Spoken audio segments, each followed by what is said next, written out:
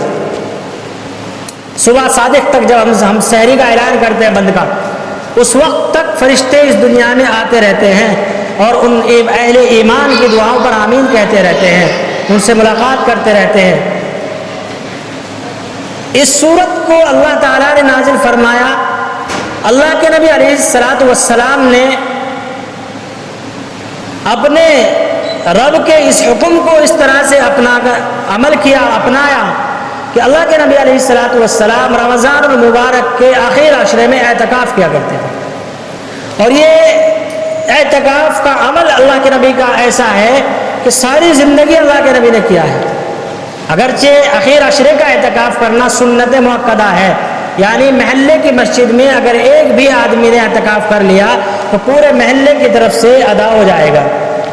اگر کسی نے بھی نہیں کیا تو سارا محلہ گنہگار ہوگا، ساری بستی گنہگار ہوگا۔ تو اللہ کے نبی علیہ الصلوۃ والسلام نے اعتکاف کیا ہے۔ مقصد کیا ہے اعتکاف کا؟ مقصد اعتکاف کرنے کا یہی ہے کہ یہ رات نصیب ہو جائے۔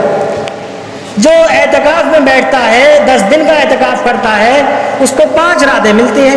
اللہ کے نبی علیہ الصلوۃ والسلام نے خود فرمایا، فضائل اعمال میں بھی حضرت شیخ رحمۃ اللہ نے اس بات کو نقل کیا ہے کہ اگر کسی کو شب قدر تلاش کرنی ہو، وہ چاہتا ہے کہ میں شب قدر میں اللہ کے سامنے رہوں، اپنے رب کی عبادت کروں، تو وہ طاق راتوں میں تلاش کرے، 21، 23، 25، 27، 29، ان راتوں میں عبادت کرے۔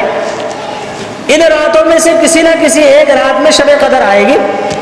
جب وہ ان راتوں میں جاگے گا، اللہ کی عبادت کرے گا، تو ایک نہ ایک رات ضرور آئے گی اور اس کا حصہ اس شب قدر میں مل جائے گا، شب قدر میں جاگنے والا ہو جائے گا۔ پھر اللہ کی وہ بشارت، اللہ کا وہ حکم جو اللہ نے فرمایا ہے کہ لیلۃ القدر خیر من الف شہر، یہ اس کو فضیلت حاصل ہو جائے۔ میرے بزرگوں، آج مسلمان کہاں ہیں مجھ سے زیادہ آپ جانتے ہیں۔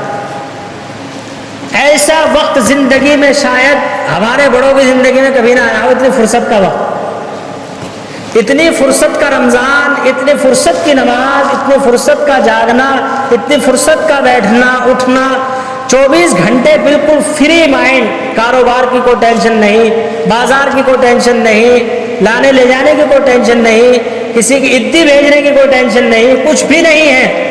کسی زندگی میں پہلا ایسا رمضان ہے کہ جو اللہ نے عطا فرمایا۔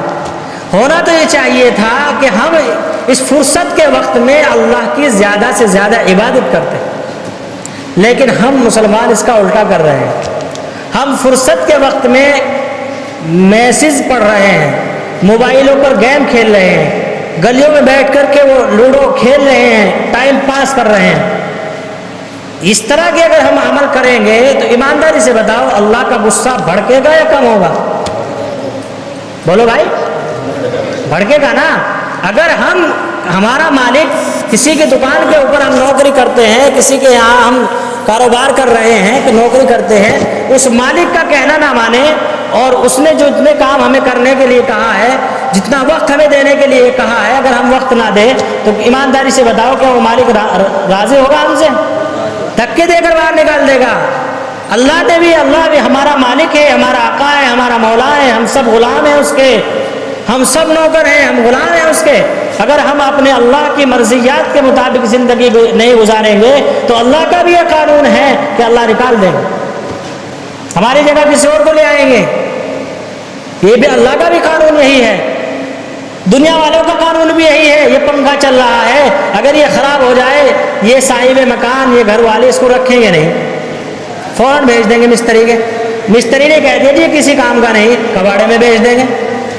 تو اللہ کا بھی یہی قانون ہے۔ یہ ایمان والا جب تک اللہ کی عبادت کرتا رہے گا، وما خلقت الجن والانس الا لیعبدون، اللہ کی عبادت کرتا رہے گا، اپنے رب کو راضی رکھے گا، جب تک یہ کام کا ہے اللہ تعالیٰ نے اس کو دے رکھی ڈیل، چلتا رہے، میرے بندے خوش رہے، دنیا کا نظام چلتا رہے گا۔ اور جب یہ اپنی بدعمالیوں پر آئے گا، گناہ کرے گا، تو پھر اللہ ناراض ہو جائے گا۔ پھر اللہ کیا کرے گا؟ پھر اللہ وہ کرے گا کہ مسجد کے دروازے میں بند کرا دے گا، جاؤ دیکھو کہاں جاؤ گے، آج ہم 1 مہینہ 1.5 مہینہ ہو گیا مسجد میں جانے کے لیے ترس رہے ہیں. ہمارے پاس وقت بھی ہے لیکن جا نہیں سکتے. ہمارے پاس فرصت بھی ہے لیکن مسجد میں نہیں جا سکتے. ہمارے پاس ہاتھ پیر سب کچھ سلامت ہے, جسم بھی ٹھیک ہے, ہمارا وقت بھی ہے, سب کچھ ہے, لیکن مسجدیں ہمارے لیے بند ہو گئی. یہ سب کیوں ہوا؟ یہ ہماری بدعمالیوں کا نتیجہ ہے. ابھی بھی وقت ہے ہمارے پاس, 20 دن گزر گئے تقریباً, کل سے اخیر عشرہ شروع ہو جائے گا. وہ فضیلتیں ہمیں گھر میں بیٹھ کر بھی حاصل ہو سکتی ہے. وہ شب قدر کی راتیں ہمیں گھر میں بیٹھ کر بھی حاصل ہو سکتی ہے. گھر میں ہم طاق راتوں میں نہیں بلکہ پورے 10 کے دن جاگیں, 10 کے 10 راتوں میں جاگیں, اللہ کے سامنے روئیں, عشاء کی نماز سے فارغ ہو کر کے قرآن کریم پڑھیں, تسبیحات پڑھیں, صلاۃ التسبیح کی نماز پڑھیں, تہجد پڑھیں, قرآن کریم کی تلاوت کریں, توبہ کریں, استغفار کی تسبیحات پڑھیں, لا حول ولا قوت الا باللہ کی تسبیحات پڑھیں. ویسے تو اللہ کے نبی علیہ السلام نے فرمایا کہ رمضان المبارک میں جنت کو طلب کرو, جہنم سے پناہ مانگو, کلمہ طیبہ اور استغفار کی کثرت رکھو, خوب کلمہ پڑھو, رات کو اللہ کے سامنے رہو, تہجد میں پڑھ کر کے اپنے گناہوں پر معافی مانگو, گناہوں پر شرمندہ ہو, اپنے گناہ یاد کر کر کے اپنے مولا کے سامنے بیان کرو, اللہ میں نے مجھ سے بھی غلطی ہوئی, مجھ سے یہ بھی غلطی ہوئی تو شاید مجھ سے اس لیے ناراض ہوگا. اپنے آپ میں سمجھو کہ یہ ساری آفت اگر آ رہی ہے تو میری وجہ سے آ رہی ہے, یہ ساری پریشانی اگر آ رہی ہے تو میری وجہ سے آ رہی ہے. جب یہ ایمان والا اس طرح سے اپنے آپ کو اپنے رب کے سامنے پیش کرے گا تو مولا اس سے عبادتوں سے خوش ہو کر کے, اس کے سجدے میں رونے سے خوش ہو کر کے اس کو معاف کر دے. اس لیے میرے بھائیوں, یہ راتیں جو باقی بچی ہیں 10 راتیں, ہم کھیل میں نہ گزاریں. ہم اپنے گھروں میں بیٹھ کر کے, ہم اپنے گھروں میں رہ کر کے بھی اللہ کی عبادت کر سکتے ہیں.